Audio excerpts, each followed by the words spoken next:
The Dice Tower, episode 627, Double Parked.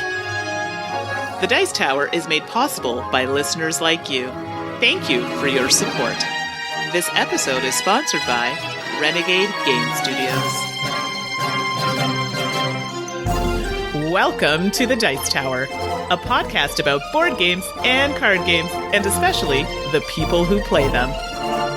In today's show, I do a HABA Games Blitz, and Mandy takes a look at the hot new game Parks. And of course, we're going to talk about a bunch of other games too, because that's just what we do here. I'm Suzanne Sheldon. And I'm Mandy Hutchinson. So I'm excited for this HABA Blitz. Right? They're fairly small games, typically. And I figured, we've been playing a ton of them in my house with my kids. Figured, let's just get a bunch in at once. Why not? Because they're so much fun to talk about. So it's not a ballroom blitz. It's a HABA blitz. It's a HABA blitz. It's a HABA blitz. It's a HABA blitz. Oh, I love it. I found a song. Oh, my good gravy. Welcome to the podcast, everybody. If you are unaware or you missed it, the Dice Tower West registrations are open. Don't forget, the Dice Tower conventions typically sell out, but there are still some spots available, I believe. This runs February 26th through March 1st at the Westgate Resort in Las Vegas, Nevada. Yeah. Okay. I like that. Very announcery. And I know I'm biased. You're biased because of where we are here, but I love the Dice Tower conventions. They're so much fun because they're very play-oriented. It's really just about finding games, finding new friends, playing cool games. Yeah, there are vendors there. Yes, some publishers show up and have great things to show off and buy and things like that, but I feel like that's all just part of the whole play games vibe anyway. And they play test there too and things like that. So it'll be a lot of fun if you can make it out there in late February. Mm-hmm. And speaking of conventions that are not close to my home, we have another big one coming up. Yeah, you know which one I'm talking about, right? I think so. Should I tell everyone what is it? What it is? Is it a secret? Oh. No, it's not. It's Essen. I just had to say it. It's Essen. Yeah, there's that really well-held industry secret, Essen. Shh, yes, don't tell anybody. That one. Yeah, there's a reason I'm bringing it up, and so terribly, might I add. But we're going to be getting all of us together, so Suzanne, myself, Tom, Eric, and we will have an episode where we talk about lots of games at Essen. I can't say all, but a lot of the games that we're hoping to see at Essen. So you're going to have to keep your ears out for that one. Yeah, and I think for people that listen to the Gen Con preview episode, we're going to do it a lot like that one, which means we're going to hit a lot of games. Yes, the episode's a little bit longer, but we're going to touch them all. Exactly. And before we jump into our games played, Mandy, I think we need to just be pretty honest about ourselves here. Okay? Oh boy. Should I be worried? Look, folks, I think you can all tell. We're not hiding it from you. Mandy and I are terrible at naming podcast episodes. Yeah, that's fair. I cannot tell you how much time we agonize over naming each episode. Because typically what Tom and Eric do is they have a top 10 and they simply name their episode after their top 10 that they're wrapping up with. And that's a great approach. And it totally works for them. And I love it. And it's clear. Great. But we don't do it that way. Mandy has a well-known aversion to top 10s. They're not my favorite thing either, and we've never done them. And we're just realizing that we don't have that nice go-to. We wanted to do music titles, but Rolling Dice and Taking Names already does that. Yep. We didn't want to be copycats. But I think we need some help. Dukes of Dice sources it, like their Board Game Geek Guild helps them name titles, and they say up front what they're going to be covering, and then their guild helps brainstorm titles for their episodes. But honestly, I'm at my wit's end.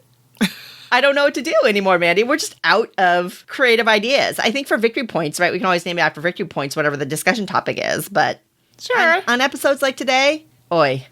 Yeah, it was something. Dear friends out there, we're asking for your help. Come to us, drop us an email, drop us a DM, put a comment in the Board Game Geek Guild. What are some creative ways that we could start naming our episodes that would take that burden and lighten it? It's not that we're not willing to do it. It's just we don't know how to frame it up. I literally just had a reference out of a movie. Help me, help me. That's literally our cries of help to you to help us with this. So we're really hoping you are more creative individuals than us and will come up with a brilliant idea for a new way that we can frame up our podcast name episodes. And thank you in advance for your patience with us. All right, enough goofy stuff like that, Mandy. Let's talk about some games.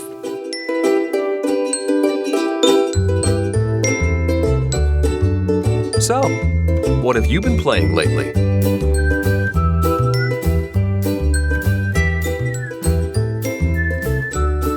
All right, games played. I got some fun ones. A lot of short ones this week, but still fun, I think. Well, you'll find out in a second. So the first one I'm going to talk about is Cursed Court.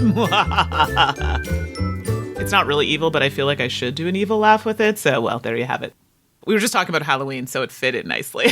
So this is designed by Andrew Hansen. Artist is Lee Moyer, and it's published by Atlas Games. This is priced at about 43 Canadian and about 36 US dollars. Just for people who have not listened to the podcast before, I am taking prices from online. The Canadian prices come from Board Game Bliss, and the American pricing comes from Cool Stuff Inc. All right, just in case you're checking that out. So in Cursed Court, you have to consider public information and hidden information in this game, and basically trying to score by trying to hoping that the cards that you've picked in certain groupings, well, make an appearance and show up at some point in the season or year. Cursed Court has that hidden element, has some open information, which ideally up front I kind of go, ooh, cringe. But we're going to get into it, and you're going to see how I actually feel about it. The game takes place over 3 years, and there are 4 seasons within a year. And Suzanne, I know you've played this. You can stop me if I miss anything as we go. So it starts off where each season you're going to select a kind of start player. A card is placed down between each player. So this is not available information for all players, but basically the players to the left and right of that card can look at it. The board is placed in the middle of the table, and on this board you'll see kind of different groupings or different types of people. Like there's a king, there's a queen. I was going to say there's a mage. Wrong game, Mandy. But they have, I know, I'm all over the place. They have the king, the queen, they have like a jester. What's the another one they have? The courtier or courtesan. Yep. Those types of roles you'll see on the board. And it's in a kind of a grid. I think it's a 3 across, 3, so 3 by 3 if I'm not mistaken. Yep. It could be, yeah. Okay, so there's different roles, okay? And these are the types of roles you want to see appear on cards that are going to come out. Each card is placed between each player. Players to the right and the left can see these cards. Great, that's some information for you and not everybody around your group. Once that's done, the deck kind of goes down near the board, and then a card is flipped. So now this is open information for everybody to see. So now you've got that to look at, and the cards that are on the left and right of you. Everybody has these kind of spiky-looking crown things and a whole bunch of poker chips. They look like poker chips, but they're kind of a play on that. And you use these to kind of bet on rows, columns, or groupings, or even just a certain person that you think is going to appear in the tableau once we've done this season, because we're going to reveal these cards at the end to see if they've actually come up. So, for example, in a row, if I had, let's say, and I don't remember the exact ordering, like a king, a queen, and an assassin. I don't think that's the exact thing, but let's say they were in a row. I could say, let me put a bet on that row because my card on the right says, ooh, it's a king. There's an assassin in the display, but I'm not really sure if there's a queen. But you know what? I might be able to see how it works out because somebody else might give me some more information when they bet. So I'm going to take 3 or 4 chips, maybe let's say 4, and place it on that row to say, okay, I think this potentially could be something that scores because each of those people may show up when we reveal cards. It's a problem because I could also be letting other people know information that they may not have. Here's the kicker. Someone could come in and bump you out of that spot by betting double what you put there. So you're like, oh, it's on lock. I got it. No, someone could come in and decide, nope, you don't got it. I got it. That does tend to happen. So once everybody has a chance to do that, everyone gets to put one on the board. The next season, you'll get to put out another. The next season, another and another. And during this time, you'll have more information on your tableaus, right, as you progress. And you're scoring at the end of each season based on cards that are revealed and how many times they show up. If it's a face, like a person, how many times they show up is how many points you get. If you get a row of 3, you get 3 points, that sort of thing. At the end of 3 years, whoever has the most points wins. So you have to be careful about not betting too much in this game because then you end up getting stuck, right? You have no chips to bet.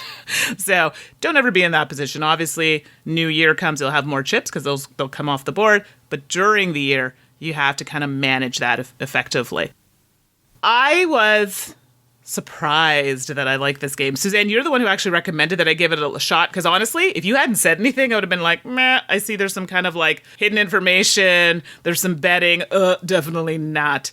And I gotta tell you, it's like a 45-minute game, played really well within that time frame, and so far, the game groups I've played it with, we've actually quite enjoyed it. Did you enjoy it? I know you had mentioned it to me. Mandy, come on now. You know, I have excellent taste in games. Okay, all right. Yeah.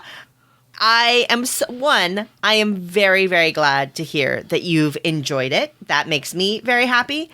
And absolutely, it is a surprise and delight game for me.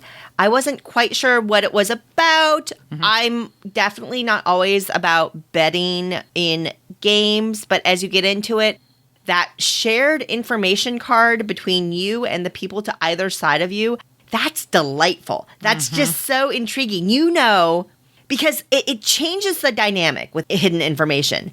You know that they know what you know, but you also know what they know, but you don't know everything that they know, and they don't know everything you know. Exactly. And how you try to capitalize on that in where you place and how you watch their placements.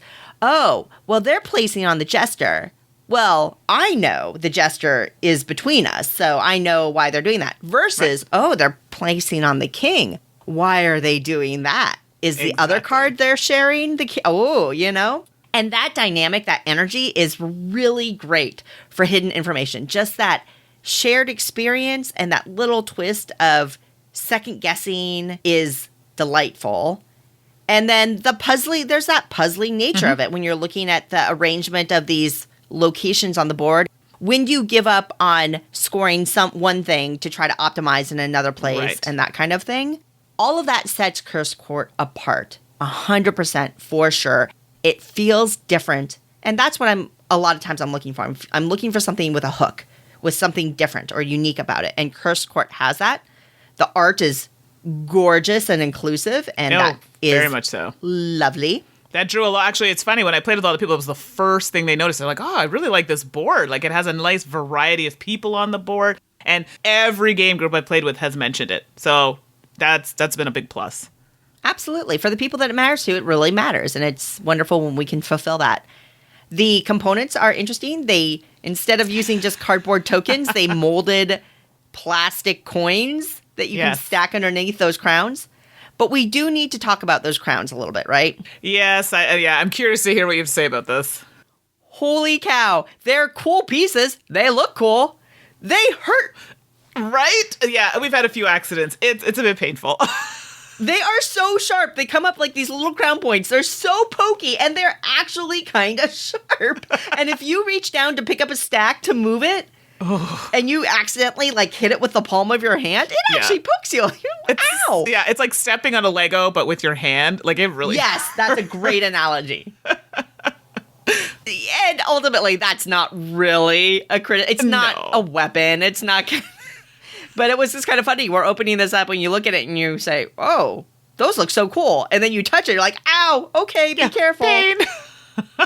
But it's a wonderfully produced game. It's a great game to play. It's got that really good player count range, right? Because you can... Yep. Cursed Court's a great game when you don't want a party game, but you have 6 people. Exactly. I'm with you, Mandy. I don't know. I can't tell if I'm more enthused than you about it, but Cursed Court is a hit. It is a hit for me. And I love it. Yeah, it went over very well. And I'm always worried about these types of games with our friends. Oh, this is a party game. And, you know, because even me, I'm not crazy about that sort of thing. But it is that nice spot where it isn't a party game, but it has a light kind of feel to it. But there's still at tension a little bit, but in a good way. And I've played it with 3, and I've played it with the full player count, and it works well. Now, don't get me wrong. When you get to the higher player counts, there's definitely more bumping happening. But it still worked well with 3, and I thought we enjoyed it just as much at that player count as well. There are variations in the game that you can play. I didn't play with any of them. My group seemed to really just want to play with the base. Have you tried any of the I have not. No. Yeah, so there are other ways you can do it, and it's based on, I think some of them are based on like the money, certain cards that are available to you. So there are different things that will kind of make it not necessarily more difficult, but just different. And I like that because then it just adds to that replayability of the game. So pleasant surprise for me, but Curse Court, I loved it. Yeah, okay. All right, it's time for the HABA extravaganza. Woo! As you may know, I have 2 children. I have a 10-year-old and a 7-year-old, and HABA has been a household staple literally for years. I'll be honest, there were HABA games I had played before I even ever had kids, because HABA produces great games, and whether you're 3, 7, 20, or 45, everybody loves Animal Home Pawn Animal, so let's get real. I wanted to cover off on 3 games that I've played with my children recently and give you an impression from my perspective as an adult, but also from their perspective as youths playing these games. First up, Wobble King. Wobble King is designed by Heinz Meister, art by Pascal Nolder, and this, I think it retails for about $15. It's a very inexpensive game. You get a big bag of these kind of chunky wooden cylinders, for lack of they're silver nuggets in the game thematically. Has a simple board about the size of a large photo, like a 5x7 board, and then this little lion figure. And what you're going to do is you're going to set up all these pegs in a layer flat on the table, put the board on top of it, and put the Lion King figure on top of it. Not Disney Lion King. And you get a little stick.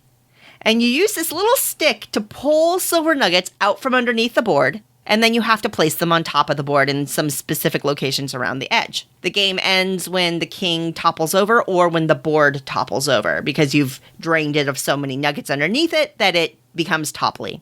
Of the 3 games I'm going to talk about today, this is the least favorite in the family. At first, the kids really liked pulling the nuggets out from underneath the board, and that was fun to kind of fish them out and drag them out. But the nuance of where you pull the nuggets from to keep the board balanced and things like that, and not knocking the board and knocking over the Wobble King, ultimately didn't capture them as much as other games have. And maybe that's because we played a bunch of games very rapidly after each other. And I think Wobble King, it's a decent game. There's nothing wrong with it. It's adorable and simple. It's perfect for that audience. My kids liked it, didn't love it. I liked it, didn't love it. Next up is Honga, which Mandy, you had previously reviewed. This retails for $50, and it's designed by Gunther Burkhardt, and the art is by Stephanie Bohm. This is one of the more complex games, right? This is not in a yellow-edged box that we easily associate with HABA. It's one of their more family line games, and it definitely has enough complexity to push it up into that. Primarily, you've got a board with what's essentially actions around it, and then you've got, in the center board, dials in the corners. And you get these round cards, and you place them on these intersections, and where there are these little hand icons, whatever action areas those hands are pointing to, that's the action you get to take, and how many times you get to take it. And the cards have the hands distributed in different angles and all this other stuff. So maybe you get to place a card that lets you move a little dude up a mountain, and you also get some fish. And you've got some nice little boards in front of you that help you track the resources that you're collecting. And ultimately, you're collecting resources to exchange them for some treasure cards up at top of the board. To do that, you have to take an exchange action using those cards, etc. One of the twists is that there is a saber-toothed tiger. Thematically, Honga is set in the Stone Age with cave people and all this other stuff. And you have a saber-toothed tiger named Honga in the middle. Yeah, it's Honga. And if you don't put a hand facing Honga to block Honga, because apparently all you have to do to fight off a saber-toothed tiger is to hold up a hand and say, "No, Honga, no," like you're in an episode of Dora the Explorer. Then if you don't put a hand up like that, then Honga will attack you and start draining your resources because you have to feed Honga. You don't want that to happen. My kids, 7 and 10, won't stop playing this game. They will not stop playing the game. "Mom, can we play Honga? Can we play again?" I have to admit, I'm kind of getting tired of Honga. If you'd asked me 10 plays ago if I liked Honga, I'd be like, yes, Honga's great. Now that my kids just want to play it nonstop, I'm like, I I could give Honga a break. Exactly, right? And then you see Honga's face on the board and you're like, yes, Honga, with his smarmy face. None of that is to be a criticism, Honga. Honga is a delightful family game. I can kid about having to play it too much, but I'm not tired of it. Ultimately, it's that action selection that's super interesting for me as an adult about prioritizing where I place these cards and what actions I want to capitalize. Because sometimes I really want to take that fish action, but I can't block Honga and take a fish action based on the angle. And so I have a choice to make there. And I like that. I would love to see something similar in a more advanced game, quite frankly. Mm-hmm. And I love playing this game with my kids because I love seeing their brains work the puzzle. I love seeing them try to figure out what's a priority to them and what's not. I like seeing how it makes them learn to delay gratification as they're collecting resources. Oh, I really want that treasure card, but I don't have enough berries. I have to be patient and get another berry action. I love seeing them plot out the course of actions that they need to take to accomplish a goal that they want to achieve. And Honga really creates a framework to let them do that. And I think that's wonderful. So Honga, for a family game that's interesting enough for an adult to really get into, but simple and straightforward enough for a child as young as my 7-year-old to play and enjoy as a group, aces. Absolutely aces. Love it. Yeah, Honga went over very well with our group, I have to say. And you can go back and listen to the entire review. And Mandy, your group is all adults, right? It's all adults. We generally tend to lean more to kind of Euro worker placement, but we'll play anything. And so I'm always leery of bringing these types of games. I'm like, oh, I don't know how to go over. And I have to tell you, loved it.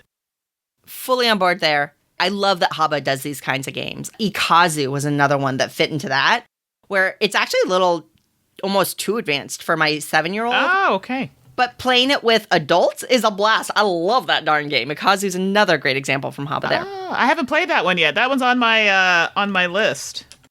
My biggest complaint about Ikazu is it's a little fiddly to set up, but other than that, it's a great game.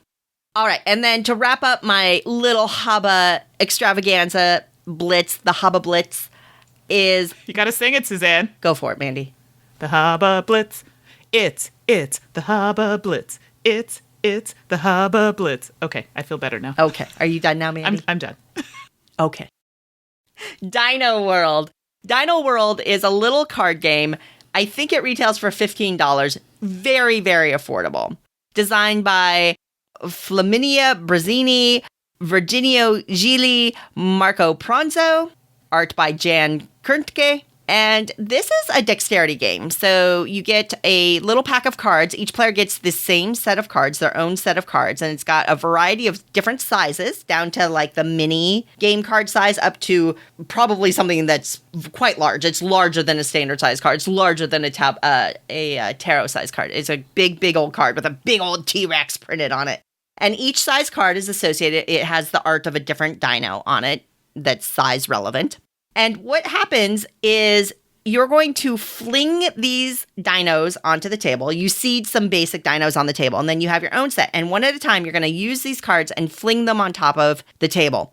And your goal is big dinosaurs eat smaller dinosaurs. So when you fling your card out there, you want it to land on top of as many smaller dinos as you can. And if you do, chomp, chomp, chomp, you get to take those smaller cards and you got to eat them. Yay! You use the box as a launcher. So you actually put you open the box, take the components out, close the box, and then stand the box on its side. And then you have to flick the cards, like slide them off the top of the box. Oh my goodness. And that's how you catapult it. That's a fun little twist. Just unnecessary, goofy, but it's nice. It's kind of fun. It's different. And I will say the card quality in this game is not good. So these are very inexpensively produced little cards. But it's a $15 game. Mm-hmm. So that's not a complaint. It's just acknowledging the reality of it. Right. It hasn't been a problem. If you have young children that are very sticky-fingered or tend to fiddle with their cards a lot or crush their cards a lot, just be aware of that. Again, it's a $15 game. It's not a very expensive game. What I can say is that my 10-year-old daughter, it's too rudimentary for her. She played it once and was like, okay. My 7-year-old son loves Dino World. And of course, part of that has to do with the dinos. His age. Now, some parents out there, you are going to have children that are 7 and you're teaching them Caverna. And that is amazing and wonderful. My child is not that kind of 7-year-old. I would say my 7-year-old fits much more into a general expectation of kind of cognitive and motor skill ability would be for a 7-year-old. Right. And Dino World just hits that mark for him. Loves the art, loves the concept. He gets the concept of big dinos eat little dinos, and he had to play it a couple times, and then he really got the idea of you can get everything with the big one, but you have to wait. You want to time it. You want to hold that big T-Rex until other great dinos are out there that you can eat and that kind of thing. So even though it's just a silly dexterity game, there is some prioritization and thought that has to go into when you play the cards. And then all that goes up in the air because I am terrible at dexterity games and I fling my dinos all over the place. And my son thinks it's hilarious because I'm really, really bad at it and he loves that. And so we have a lot of fun with Dino World. For $15, Dino World, definite hit with the younger set. Not so much with my 10-year-old. I'm fine playing it with it. It's goofy. It's fun. It takes 5 minutes, 10 minutes to play. So no big whoop. And that's Dino World. So there you go. Wobble King, Hunga, and Dino World, all from HABA. I don't think you can really go wrong with any of them. It's all about finding the right game that appeals to your family and hits your child or your family right at their kind of cognitive, strategic level. And that's what I have to say about that. It's very funny that you had that voice. It sounded kind of very Yogi Bear. Hey, Yogi, baby. Hey, Mandy. Which is great. Do you want to go on a picnic? In the park. Leads right into the next game that I want to talk about, which is called Parks. Come on. Oh my gosh. Did we actually just have a half-decent segue? Right. It was so good. Let's just cherish. I think we ruined it by saying that we had a good segue, though. I know, but we could cherish it just for a moment, just a moment of silence. Okay, that was fantastic. Great. Parks is my next game, if you hadn't figured that out already. And this is designed by Henry Audubon. The artist is 59 Parks Print Series, and the publisher is Keymaster Games. This retails for about 48 Canadian, 36 US, and just so you all know, it is on pre-order right now. So if you're like, oh, this sounds amazing and I want to get it, yes, but you're still going to have to wait because it is just on pre-order. It plays 1 to 5, so 1 to 5 players in 40 to 60 minutes, and this game is looking specifically at set collection and worker placement. There are a few other things, but those are the main bits. So in Parks, you're literally playing the role of hikers, and not just one, you get 2 hikers that you're going to trek through the trails through the various seasons in the year. And you also want to create memories by taking pictures. Yes, you get to take pictures and keep those for points in the game. And basically collecting different types of resources and sets that allow you to finish certain types of park cards that are available. Additionally, in the game, players also receive secret goals that you're trying to attain. I'm not going to lie, those are really hard, but they are something that you have to work for throughout.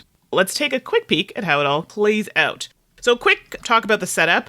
You're going to have a board that's set up with actual tiles. So your trail that you're using for your hikers, you're going to kind of shuffle these tiles together, it's kind of random, and then place them across the board. And this is the trail that you'll be taking till you get to the end. All right, so those are what you're going to use for movement. Then you got a tray of all the components, which are all the different elements, and there are even animals in there that are used in the game. There's another kind of separate small board that houses all the cards. It's called the parks kind of area. There's a gear area, a seasons area. You've got some canteens and things like that. So these are all cards. These are cards that you can acquire. So the parks area has the kind of like objective type cards you're trying to complete in order to get points because they're worth points. You have gear cards, which are going to allow you to have special abilities throughout the game. We also have canteens, which allow you to kind of hold resources that you could use in completing those other cards I was telling you about previously, and season cards, which kind of stipulate, hey, this is what's going to happen for the season, and then certain spaces are going to get certain resources that if you're the first one there, you can pick those up. Once we start with all of that now, we take turns as players moving our hikers. Now, you don't have to move each hiker each time. It's just on your turn, you decide which hiker you'd like to move. So you take turns doing that, and once you reach a spot, you action that spot. Now, there are different spots. I'm not going to go into every single one, but they have ones where you're allowed to gain a canteen card. And when you gain a canteen card, you'll see on that canteen card a certain resource symbol. In order to get those resources at some point, any water that you've acquired on that turn, you can place on that canteen card and get those resources. So that's really fun. I really liked the photos and the camera. You get to take a photo. So there's like an actual little camera token. And if you have it, basically gives you a kind of an advantage when you're taking photos. And these photos that you can collect are worth 1 point each at the end of the season, or the end of the game. It's fantastic. Then players also get these tiles called campfires. You're like, well, what's the big deal with a campfire tile? Let me tell you about the campfire. Oh my goodness. You want it to be lit, but it can be, extinguished in order to be on the same spot as another player or even one of your own tokens. So if I really want that spot, you got to extinguish your campfire in order to take that action. Oh my goodness, another song. Come on, baby, light my fire. Wow, I'm on a roll today. So many good ones. Okay, I digress. So campfire tiles are really important, but those are ones that each player has and can use. Those are some of the actions you can take at the end of the trail.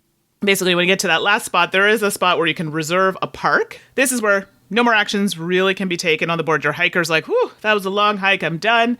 They can reserve a park, which means taking one of those cards I was telling you about that you can complete with resources, and taking one of those and putting it aside. You can take the first player token marker, which is actually worth a point at the end of the game. There's another one that allows you to buy gear. Remember, those are things I was telling you that kind of give you a special ability that help you potentially throughout the game. Or you can visit a park, and this allows you to complete a park card. So not just taking it, completing it, which again, they're worth points at the end of the game. Here's the kicker. You don't want to be the last person on the board once everybody's reached that last spot. Because guess what? If everyone's there and you're not, oh, sorry, guess you don't get any more turns. That hiker just goes right to the end, and you pick one of those 3 actions that I've talked about, minus the first player token, and you don't get to do anything else on the board. So you want to get there in a decent amount of time where you are able to maximize your actions. Basically, you're going to play that out. When the 4th season ends, then the game is over.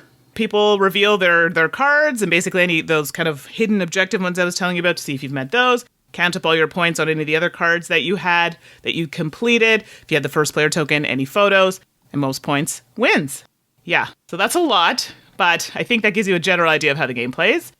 This game is beautiful. I cannot stress enough at how gorgeous this game is. I really love some nice art, and I can really appreciate it. The components are well done. Just even the little animal resource tokens that you can use in the game, they're used as wilds in the game when completing cards. They literally are so well done. They look like the animal that they're supposed to represent, and they're tiny. Even the actual where you place your components and everything in the box, you have an organizer, which, right there, I'm like, right to my heart. That's amazing. Love an organizer. The colors, the art of the cards that you're trying to complete. Oh, there's so many in there. I just want to keep the cards and make them into posters. They're just so beautiful. So I have to tell you right off the bat, the cover of the game, the art in the game, everything was fantastic. I also found out donations are made to the National Park Service for each game sold. I didn't know that. I think that's a fantastic thing as well. So let's talk about the game a bit more itself. This is a type of game that I actually think will appeal to a lot of players. I mean, it's not super difficult, but it's fun enough. Once you get past the prettiness of the game, is there an actual game there? Yes. I don't know if this is a game that excited me enough. I get it. The gameplay was good. The rules were easy to understand. I didn't feel there was enough tension for me. You really want to get to a spot for somebody else. Oh, well, I'll just use my fire and take the action. I didn't feel like there was that really big drive for me to have to get to certain spots if somebody else was there. Yeah, okay, my fire's still lit, so I can still go there and extinguish it and do what I have to do.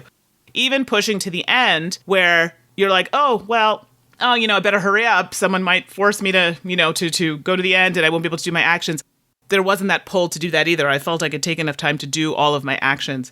We also felt that certain cards were not used. The gear cards specifically, I felt stayed there for a very long time on the board. And it's just people used them once or twice, but there wasn't a lot of, people didn't feel enough of a benefit to continue kind of gaining them or acquiring them in the game. So I found that happen. And we had a point where we had some gear cards out and everyone was kind of like, these cards are okay. So it's almost like a mechanic of wiping those cards or an option to wipe them. I think would have been nice to have new ones come out in order for people to say, oh, that's kind of enticing. That might appeal to me. And because I felt that was kind of lost throughout the game. So those little things kind of, was okay, I could see how that lends itself to making this game fine. Still it's a good game, but I didn't love it. Definitely a game that I would play again. I mean, just the way it looks is enough for me to keep it. I'm going to be honest with you. But the gameplay itself, for me, I do feel it will appeal to a lot of people. It just wasn't enough for me. It's like I feel like it was relying a little bit too much on its looks versus the substance of the game. So again, a game I'd play again gladly, but just needs a little bit more for me. So that was Parks. What I can tell you, Mandy, is you're so in love with that art. The art, I actually don't remember the inception of this game or where it came from. I think Henry Audubon, the designer, is a designer to watch in games. I think he thinks about game design in an interesting way. The art is from an art series. And I don't know if that inspired the game theme or whatnot, but if you are interested in getting the art to hang, there is literally a website that's the 59 Parks print series. And I'm saving up for them because they are gorgeous. And it's and part of me is like, I need the Mount Rainier National Park because I live in Washington State. And of course, we have to have that. But then you see all these gorgeous prints of things like the Theodore Roosevelt National Park. Right. I've never even been there, but the art is so amazingly gorgeous. Or they have nighttime and daytime versions of some different national parks, and they're so darn stunning. If you're going to get one, you got to get both so you can hang them next. Oh, my God. If you're in love with the art, you have an option there for sure. Which is good. And they have so many different kind of styles within that game, so you can really appreciate it. Like, I'm in love with it. That is amazing to me. So thank you for that. Great. Another place for me to spend my money. You're welcome. Alrighty, folks, it's time. It's that time of the podcast. I promise I don't do, if you're paying attention, I don't do a roll and write game every episode. I don't. I promise. But granted, I do a lot of them because I love the format and I play a lot of roll and write games. Today's roll and write game is Kindomino Duel, designed by Bruno Catala and Ludovic Montblanc, art by Cyril Bouquet, and published by Blue Orange Games. And folks, this is a $13 game. Mm-hmm. It's incredibly inexpensive. Keep that in mind. Kindomino Duel, obviously capitalizing on the huge hit game Kingdomino, which is a tile-laying game where you have tiles that have two sides to them and you're creating different landscape areas and scoring them. Kingdomino Duel kind of takes that concept. And what you've got is you've got a sheet with a grid on it. There's a little castle in the middle, but then there's squares that surround it. Mm-hmm. You've got 4 dice and some pencils. And what happens is on this sheet, in each little square, there's a shield shape. And the dice have what are essentially shield designs or coat of arms designs, very simplified ones, like a diagonal line or 2 dots, that kind of thing. Very, very simple shield or coat of arms designs. You're going to be filling in the shields on the sheet with the patterns that you roll on the dice, essentially, and trying to maximize your score. The way you do that is the 4 dice get rolled, and you snake draft them. So whoever rolls gets to draft a die first, the next player gets to draft 2 dice, and then the first player gets the last die remaining. And then you're going to use the 2 dice that you have to create a domino, quote-unquote domino. You have to fill in 2 shields on your board right next to each other. But you can flip-flop them. You can put them wherever you want. And it can be horizontal or vertical. And generally, you have to either connect your domino to the castle in the center, or it has to connect to at least one matching symbol out there in the wilds of the remainder of your sheet. You're going to be filling in these shields as you go. Some of the dice have like a tiny little X in the corner. If it does, then you fill a little X in a circle on your sheet where it shows you to put one. It's actually a double-sided sheet. On the other side, there's what they call the wizard tracks. And you also get to mark off one of the matching shield shapes on one of the wizard tracks. And that's a race. The first player to cross off all of a shield type along that track gets a reward, like the special ability to one time separate your shield shapes where you draw them, or to draft immediately, or to change a die face. Depending on which track you fill in, you get that one-time benefit, and then the opponent doesn't ever get it. So it's a little bit of a race on that wizard track thing. Basically, what you're trying to do on the main side of the sheet is to create domains of these shields. You want matching shields in a group, and how they score is you're going to count the number of shields in a group, and you're going to multiply it by the number of X's, those little tiny crosses I mentioned, the number of X's in that group. And that's your score for that domain.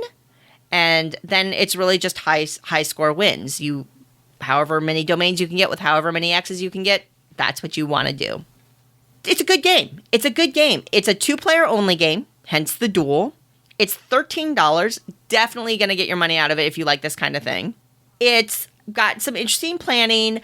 You always have to draw the domino as a pair. So the way the board's laid out, you can back yourself into a corner where you can't place a domino, or you have to be very specific in what shields can go in there. So you have to kind of plan ahead for that and be cautious.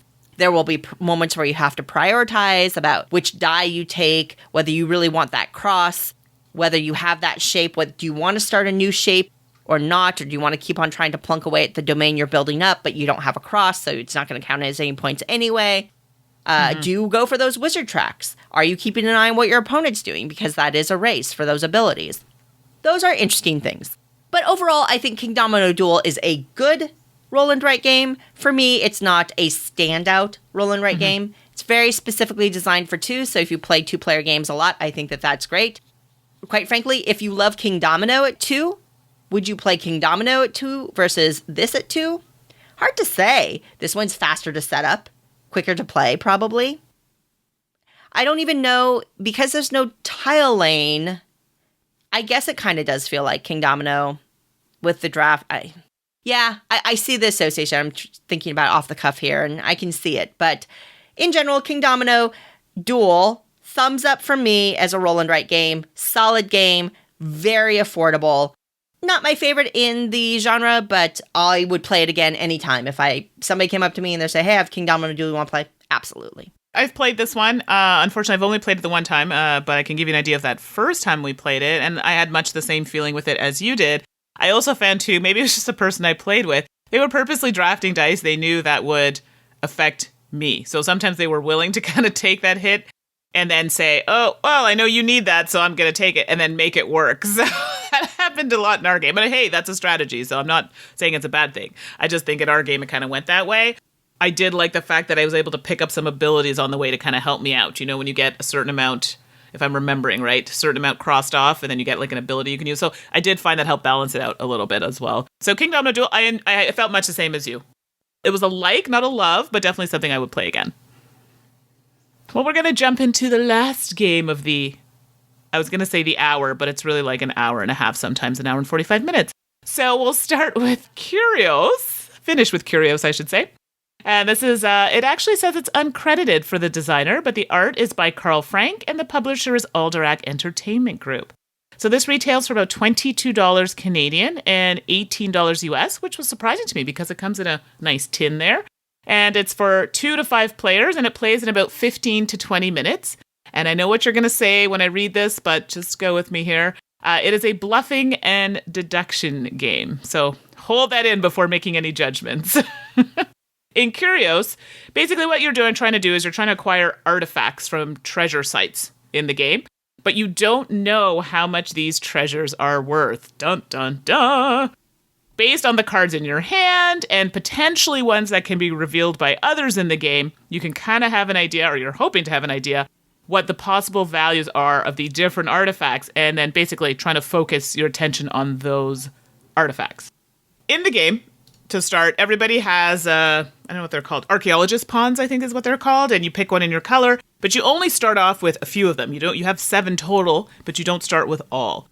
Then there's the different areas set up. I think there's a pyramid, the Lost Shipwreck, the Ancient Colosseum, and the Forbidden Temple. And all these locations are different colors. So the pyramid's yellow, the shipwreck's blue, the temple's red, and the Colosseum's like a greeny type of color. And then you're going to set up, depending on player count, a specific amount of jewels under each of these locations.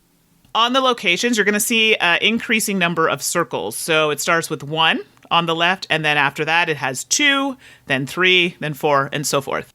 There's a reason for that, and we'll talk about that momentarily. Basically, to win, you want to basically try and have the artifacts that are going to give you the most points in order to win the game. Now that we have all that set up, what you're going to do is, depending on the number of players, will depend on the number of cards you get. And then there will always be a card on top of each location, but we don't know what it is because it's all shuffled up. We get cards, we don't know what it is. And each of the cards, there's a set of colored cards for each location, but again, they're shuffled up, so we don't know who's getting what. Players get their cards, so you have in your hand, oh, okay, this gives you information as to what potentially could be the value there. And then later on, people are able to reveal cards as well. So first things first, we want to search for the treasure. What you do, the first player gets to place on a location. So remember those circles I was telling you about? I hope you didn't forget. That's important. The first person that gets to go, oh, they only need to place one archaeologist there. Hey, it's a steal. But the next person that goes there, ruh-roh, it's going to be a little more expensive because now you have to place 2 archaeologists there in order to get a treasure. Well, I'm sure you know what happens if a third person wants to go there. You got to place more archaeologists there to get it. Now we're up to 3. What? I know. It's a lot. It's a lot. Spoiler. I know. Spoiler. You get the idea. So if you really want that treasure, you might have to basically really work for it, so to speak. So once everyone's played out all their archaeologists, I hope I didn't say architects earlier, archaeologists, we go through each location, and whoever has the most archaeologists at that location gets a bonus artifact, meaning you get 1 more artifact from that location. Hey, that's great. After that's happened, then we have an opportunity to recruit treasure hunters or archaeologists. I'm calling them archaeologists for now. By doing so basically you only start with a few. We need more. We want more to put out on the board. So now what you can decide to do, and I think it's starting in player order, going clockwise, players can reveal a card from their hand to everyone, and this is going to be like, hey, this is the card I have in my hand, and it goes out, in order to get another worker. Well, what's the problem with that, you say? Now you're giving people more information about possibly what these cards are at different locations and their value. But, hey, you get another worker. So you have an opportunity to do that once around in the game, till you have all your workers. You don't have to. It's an option. You can choose to pass and work with the archaeologists that you have.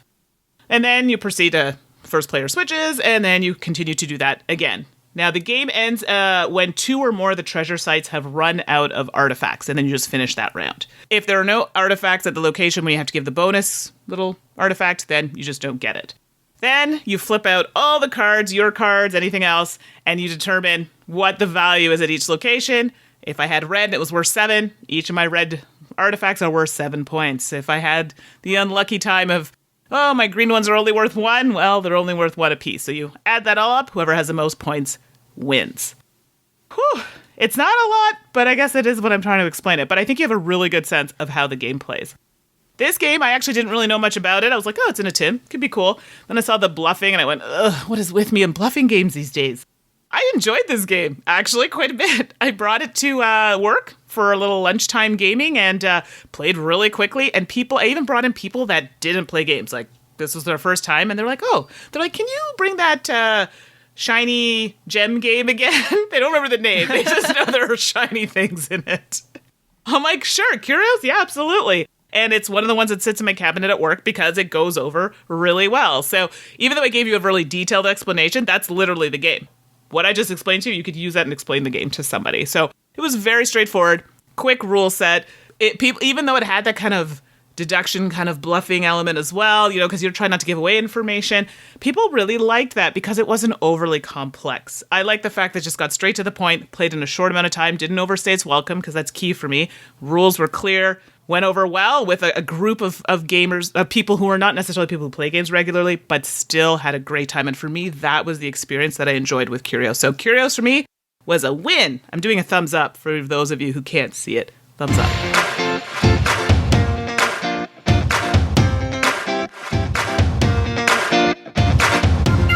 And now let's look at the digital side of board gaming with Tap That App. Mandy, I know that you haven't been able to get a lot of digital gaming in, so I'm just going to run with it, okay? Yes, please. I'm curious to see what other apps you can make me buy this week. I'll be honest, I've been playing a ton on the Switch, which I think is fabulous. Istanbul and Carcassonne and Slay the Spire that I talked about last Tap That App segment. And now Apple has just started up their Apple Arcade, and I was going to resist it. And Apple Arcade is their subscription thing where you pay $5 a month and you get access to all these premium games. Oh, okay. There's no ads and there's no in-app purchases. So you're paying $5 a month, but you get tons of app games available to you. I haven't pushed the button on that one yet, but I'm pretty close.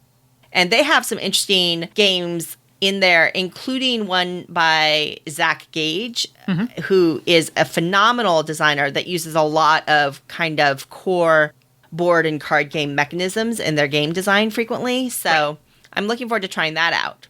But there's still wonderful tablet app games being developed. And I wanted to talk about one called Solar Settlers. Okay. Solar Settlers is by Brain Good Games. It's available on Steam for $9.99 and on iOS and Android for $3.99. As far as I know, it's just a premium app. You pay $4. It's yours. You get access to everything. Sweet. No ads or anything like that. And quite frankly, I love that approach. No fuss, no muss, and nothing to worry about. And you feel like you're really getting the full game experience out of the gate. Solar Settlers is essentially a digital card game. And this is definitely a game, it does not have an analog version. Similar to Slay the Spire that I talked about, there's no board or card game called Solar Settlers. But this one is so very clearly a digital board game, in quote unquote, in air quotes. This is about settling a foreign planet, an alien planet. And you start off and you've got the screen displays what looks like a planet background, and it's got all these slots. And they're essentially card-shaped slots, and they've got little icons on them. And what you're going to be doing is using actions to go out and explore these spots, get resources or take actions on those spots, and then try to further develop. And ultimately, you win the game by completely settling the planet in a given number of rounds. And different game difficulties will have you have shorter rounds or longer rounds, that kind of thing. But some of the spaces on the board will be little settlement spots where you can drop off a worker and have them settle in and cozy up and live happily ever after there. Right. To take actions like move takes a certain type of energy, to settle takes a certain kind of thing, to build new locations takes different kinds of resources. So you're walking around, you're gathering resources. And then when you take an action, the number of workers on that location will determine which action you get to take. So pretty much I think every location has, if you have one worker, you get metal and water. If you have two workers, you get 2 metal and no water. Which is interesting. That's inherently an interesting thing about, well, how much energy will it take me to get there? How much do I need the metal? Do I need the water more? Okay, then I don't really need those 2 resources, but it only takes 1 worker, and I only have 1 worker, so I'll do that instead. There's a lot of interesting resource and action point management in this game that I just love. So you're going to go around, you're going to use as much energy and action as you can to complete what you want to do. There's a mechanism that lets you get more cards, and cards can be used for resources, but that's the suboptimal use of them. Ideally, what you want to do is try to get these cards onto the board. Because remember, those slots are kind of card-shaped, and what you can do is if you're on a gas zone, and there's a gas planet card, you can put the gas planet up there, and it's usually some kind of upgraded resource or action that you can get. If you're on a rock zone, you can get a rock card and put it up there, and you'll get an upgraded action spot for you in the future, that kind of thing. Once you've completed your round or your turn, and you don't want to do anything more, they have a feed your people mechanism. But in this case, it's oxygen. You have to make sure you have enough oxygen tanks for the number of workers that you have. And then you do it again. But you're exploring further and further out. And around the edges, there's some military. You have to have a certain strength in military and able to even explore that area, that kind of thing. At its base, Solar Settlers is a rock solid game. This is a deep game. It has a lot going on. I gave you a pretty high level, perhaps poor description of what you do in this game. The reality is there's a lot going on. There is a ton of these cards that you can get, and depending on what cards come up, depending on what planet you're on, you can really change up your approach. It can really give you a different puzzle to solve. As you hit different achievements in this game, you will unlock more cards or even other races. So you start off with a basic race, but there's actually like 6 or 7 total different races in the game that you can play as, and each one plays a little differently. Each one has some custom cards just for them. Now you have to unlock them, so you do have to invest in the game from a time perspective. Right. But then, if you're into the game that much, you're just unlocking more and more content and more different ways to play and new puzzles to explore. And that is a ton of content, a ton of gameplay, a ton of puzzle to explore in this app. And I think that that is fabulous. Mm-hmm. One of my criticisms of the game, certainly, it's going to take you a little while to figure out that puzzle. Some of it can feel random or arbitrary. I've played it a lot, and what I've decided is that it's not, but you have to really dig in to get it. Mm-hmm. And I think that's fine. It's a game that rewards investment and play and strategy and understanding, and that's awesome. This isn't Candy Crush Saga. You know what I'm saying? Right. Not to denigrate Candy Crush Saga, because Lord knows I've played my fair share of match 3 games. And then my other criticism, well, not that that was a criticism, but my criticism of it is that graphically it's very straightforward. You could argue it's even rudimentary. I don't think you would see a screenshot of this game and go, ooh, what's that? Right. Per se. It's not investing its time there. It's not ugly. It's very functional. I will also say it's best on a large screen. I suggest it on a tablet or on Steam. I don't recommend it on a phone. I think everything is just way too small. The icons are already very, very small, even on a tablet. And to reduce it even more, there's just way too much zooming and stuff like that for it. But I'll tell you, Solar Settlers, it's a winner. If you want a slightly deeper game, if you want a ton of gameplay in a premium app experience, if you don't care about bells and whistles from aesthetic point of view, Solar Settlers is worth checking out. I definitely highly recommend it. Well, I'm listening to you and I'm like, great, another app I can add to the list of things that I need to play. Stop doing that. But I like the fact that it sounds deeper. Because when you started talking, I'm like, okay. But then as you started explaining, I'm like, no, there actually seems to be a lot of things happening here. And I like that. So this is something I might have to kind of to look into, especially because I travel a lot as well. So this is something that can kind of keep me entertained for that ride. Solar Settlers is one yes, I'm adding it to the list. Ha victory.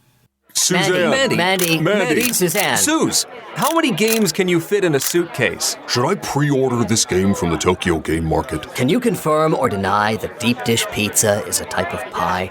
And now, the Dice Tower will authoritatively, definitely, possibly, maybe, answer your questions. Which way to the Kigurumi party? All right, here we are. Q&A time. All right, so we had a bag full of Q&A. Okay, well, to be fair, we have 2, but 2 really good ones. So, should I start it off? Go for it. All right.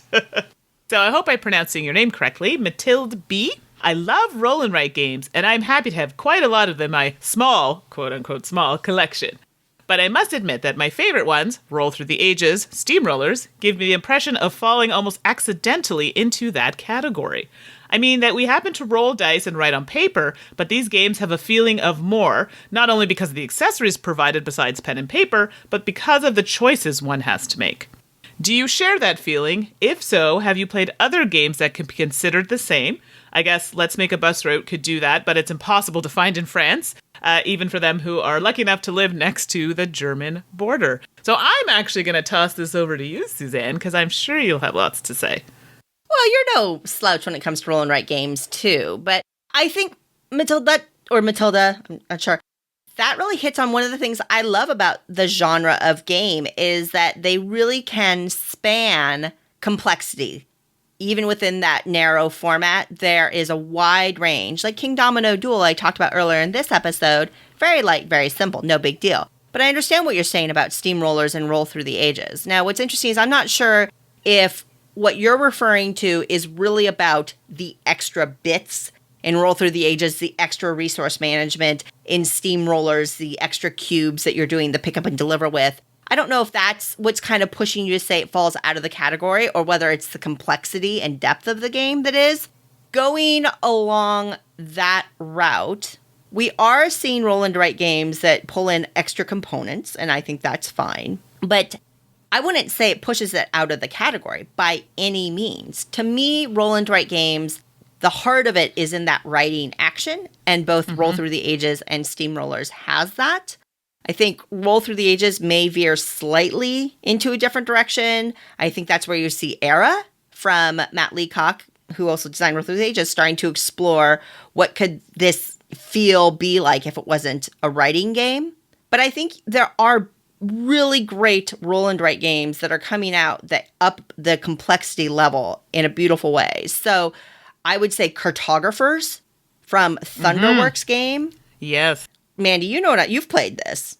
Yeah, so Cartographers is one I know you had talked about on the podcast, but it's one I was actually going to talk about in one of the upcoming. And Cartographers, to me, took a different kind of route than some of the others I found. Yeah, I think it's that scoring in the card play is so excellent. I just love it. And it gets you thinking that the way that you score and the way those cards work out, you are thinking through that game. Absolutely. It is not what I would term a light game in that respect. Metro X, which can be difficult to get in Europe maybe, but by Hisashi Hayashi, that is a brain burner. It is a dead simple card-driven roll and write game. But whoo boy, there is skill and strategy and planning involved in that really pushes your brain. I cannot recommend it highly enough if you want a roll and write game that challenges you a little bit more, for sure. Whereas Let's Make a Bus Route, it's very light. It's a solid game, definitely has some thinking elements to it, but it's I would say Metro X ups that a notch for sure. I'm trying to think of, you've nailed some of the ones I was thinking of. Yeah. Depending on what you're thinking about, I understand what you're saying. Maybe extra components push it out of that category. I don't think it does. I think the writing is really at the heart. I like common, simple terminology, so I like roll and write for the category. Even when there are cards involved, I still think it conveys the essence of the gameplay. And I hope that you have fun exploring and have good luck finding other great complex roll and write games that really hit that mark for you. Yeah, I don't have much else to add. You actually covered all the things I was going to say, so that's sort of accurate. But so that feeling, sharing that feeling, yes. But I understand that the category is probably the most accurate. But yes, sometimes you're like, but it's more than that. But it does have some of those kind of basic elements. So yes, I agree with that. And something to add, I just realized reading it, Mathilde, parle français, je pense. Vous pouvez écrire vos courriels en français. Ça, c'est une bonne opportunité pour moi de pratiquer mon français. So for those of you who don't speak French, basically what I said is you can write your emails to me in French. It's a good opportunity for me to practice because I'm a little rusty at work, so I need to practice. Okay, so yeah, please, if you speak French, write to me in French. It's good practice. Adrian D writes in and says, with so many digital board game apps available that work better on large formats than on a phone, I'm thinking about getting another device. Ooh, that's exciting. Ooh, very much What so. do you see as the pros and cons for the Nintendo Switch versus iPad-like tablets? Also, are there any special things about Steam implementations you'd want to discuss? That would be appreciated. So this brings a tear to my eye a little bit. I know you've had to delay your Switch purchase. Oh, yes. So I really wanted it, but, I'm doing some stuff around the house. I got a budget, so, soon I will get it. But right now, I use my iPad for a lot of things. Like we talk about a lot of the apps on here, and it seems to work really well. I'm a little sad that Steam doesn't have a better presence on the iPad. It requires you to have a laptop or a computer to play. They have an app, but you can't play your games through Steam on the iPad, which I think would be amazing, because then it would open a whole new world for me of other games that I can't seem to get enough plays on when I'm traveling. So that's a little disappointing, and I hope that changes soon, but my iPad's been great. And now, keeping in mind that you also require an iPad that requires a large amount of room. I only have a 32 gig iPad. I'm limited to, certain types of games that I can put on my iPad, or if it's requiring internet and things like that, versus a Switch, which is a reason I wanted to get one. I like the fact that I can kind of put games on cards, SD cards, and kind of carry those with me and plug them in and out as I see fit. So I'm not having to worry so much about internet and these sorts of things. So that's kind of the reason I was going to switch. But what about you? You kind of have all of these platforms, so you can speak a little bit more than I can about it. Yeah, I do. And flat out, if you are about board game apps, digital board game experiences, you got to go with a tablet. Right. You got to go with an iPad or an Android tablet, hands down. The good news is 4 years ago, it'd have to be an iPad. Right. Today, the paradigm's shifted, and now you're seeing most board game apps coming out on both. If they come out on iOS, they're also coming out on Android.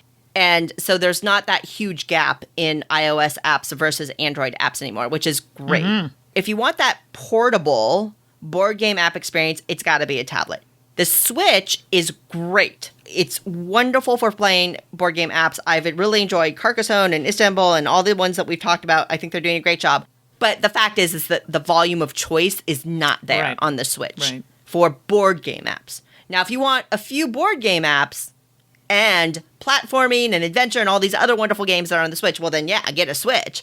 But for just pure board gaming, I can't say the Switch is there yet from a choice point of view. Now, Steam is interesting. Steam is getting a really nice volume of board games on it. Mm-hmm. All the Asmodee Digital, all of the Digidice games, all that is so they have a nice range of selection. And, of course, you have all the other games. Steam often goes on sale. I feel like Steam games go on sale almost more often than other platforms do, but their base prices will be higher than a lot of the App Store ones like iOS or Android ones. The base price for Steam games tends to be a little bit higher. So there's that factor. There's the lack of portability factor there as well. But choice-wise, it's there, which is great. If you want portable board game apps, it's got to be a tablet. Switch is great for doing it for the ones that they have and gives you all the other gaming experiences. And Steam, you can buy as many or as few as you want as long as you have a computer, but there's no portability there. And that's kind of where I land on platforms for board game apps. Okay, and everyone hope that I get my Switch Lite soon so that I can talk about it some more. I really hope you do because we can play against each other on that, Mandy. Oh, I'm so excited. I know, I'm such a recluse. I always play everything solo, but if I know you well enough, then I'm totally okay with some, like, online gaming. Well, folks, that's going to be a podcast episode for us today. Thank you, as always, for sending in your questions and participating in our guild chat. You can always send us more questions. Apparently, Mandy wants hers in French now. Okay, I didn't say all. Some. I mean, it takes me sometimes a little bit of time there. Some, but yes, please, I will accept them in French. You can reach me at Suzanne@dicetower.com. And you can reach me at Mandy, that's Mandy with an I, at dicetower.com. As always, thank you everybody for being part of the Dice Tower family, for joining us on our board game adventures. We deeply appreciate that you're here and listening and having fun, hopefully, with us. Next episode, episode 628.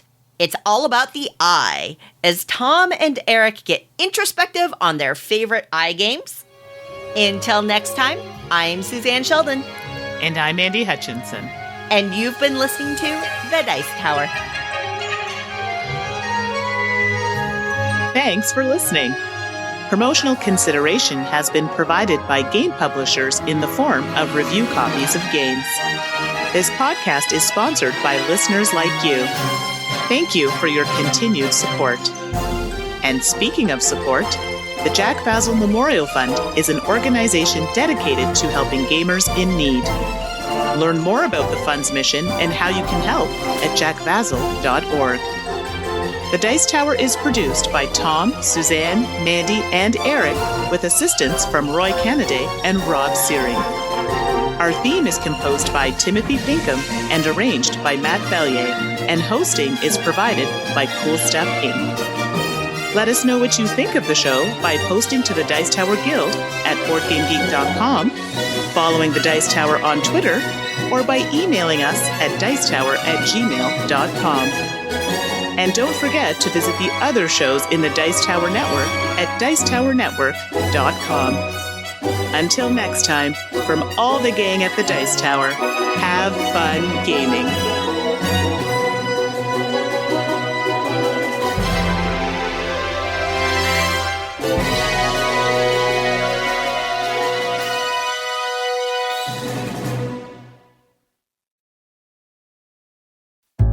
All right, it's that time again. 2 truth and a lie. So I'm going to kick it off here on a musical note, might I add.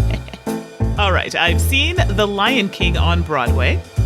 I've seen Phantom of the Opera on Broadway. And I've seen Wicked on Broadway. If you said I have seen The Lion King on Broadway as the lie, you would be correct. I know. I've seen it, just not on live on Broadway, and I'm a little upset because my mom's seen it and said it's fantastic. So, one day. What about you, Suzanne? Last episode, I said I've seen Spam-A-Lot live, I've seen the Blue Man Group live, and I've seen Stomp live. None of the Broadway fanciness for me. And And the lie is that I've seen Stomp live. I missed that show multiple times. I've never been able to see it, and that makes me very sad. Yeah, that would be a good one live, definitely. Not as bougie, but still good. New this week for you? New this week for me. Here we go. I had, again, another theme, kind of the outdoors feeling to it here. So I like RVing, I like camping, and I like going to the cottage. So those who don't know what RVing is, I'm talking about in like a camper. You know, one of those motorhomes. You have a cottage? So I didn't know you have a cottage. we're just gonna go with those three and see how you do. What about you, Suzanne? I must be in a Halloween mood. I like Smarties, I like sweet tarts, and I like Necco wafers. Ooh, this I'm interested to see. Okay, now wait now. What Smarties are we talking about? I'm Canadian referring to the Smarties? American style sugar candy sugar wafer Smarties. I know the English and the Canadian Smartie chocolate Smarties are good too. I mean, Okay, not just- good. I don't know. Maybe they're good, maybe they're not. Maybe they're not. We'll find out. Good luck, everyone.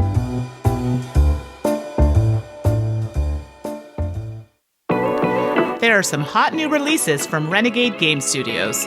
One being Gates of Delirium, which is releasing October 2019. Also, a big shout out to Kane Klenko for his nomination for Game Innovation of the Year for Proving Grounds.